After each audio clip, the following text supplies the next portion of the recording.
Guys, and welcome to day 14. Hope y'all are doing good. Today we're going to be reading Peter identifies Jesus as the Christ, which is Matthew 16:13 to 17:13. Peter confesses Jesus as the Christ.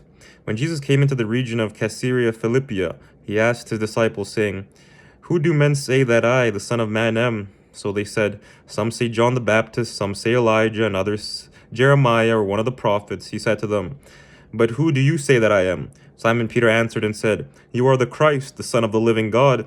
Jesus answered and said to him, "Blessed are you, Simon Bar-Jonah, for flesh and blood has not revealed this to you, and my Father who is in heaven. And I also say to you that you are Peter, and on this rock I will build my church, and the gates of Hades shall not prevail against it. And I will give you the keys of the kingdom of heaven, and whatever you bind on earth will be bound in heaven, and whatever you loose on earth will be loosed in heaven." Then he commands his disciples they should tell no one that he was Jesus the Christ. Jesus predicts his death and resurrection. From that time, Jesus began to show his disciples that he must go to Jerusalem and suffer many things from the elders and chief priests and scribes, and be killed, and be raised on the third day. Then Peter took him aside and began to rebuke him, saying, "Far be it from you, Lord, this shall not happen to you."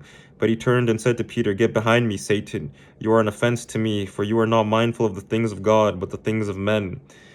Take up the cross and follow him." Then Jesus said to his disciples, "If anyone desires to come after me, let him deny himself and take up his cross and follow me. For whoever desires to save his life will lose it, and whoever loses his life for my sake will find it. For what profit is it to a man if he gains the whole world and loses his own soul? Or what will a man give in exchange for his soul?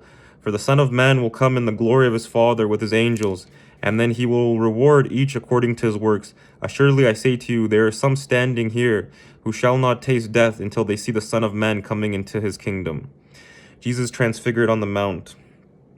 Now after 6 days Jesus took Peter, James, and John his brother, led them up on a high mountain by themselves, and he was transfigured before them. His face shone like the sun, and his clothes became as white as the light. And behold, Moses and Elijah appeared to them, talking with him. Then Peter answered and said to Jesus, "Lord, is it good for us to be here? If you wish, let us make here 3 tabernacles, one for you, one for Moses, and one for Elijah." While he was still speaking, behold, a bright cloud overshadowed them, and suddenly a voice came out of the cloud, saying, "This is my beloved Son, in whom I am very well pleased. Hear him." And when the disciples heard it, they fell on their faces, and they were greatly afraid. But Jesus came and touched them and said, "Arise, and do not be afraid." And when they had lifted up to their eyes, they saw no one but Jesus only. Now as they came down from the mountain, Jesus commanded them, saying, "Tell the vision to no one until the Son of Man is risen from the dead." And his disciples asked him, saying, "Why then do the scribes say that Elijah must come first?"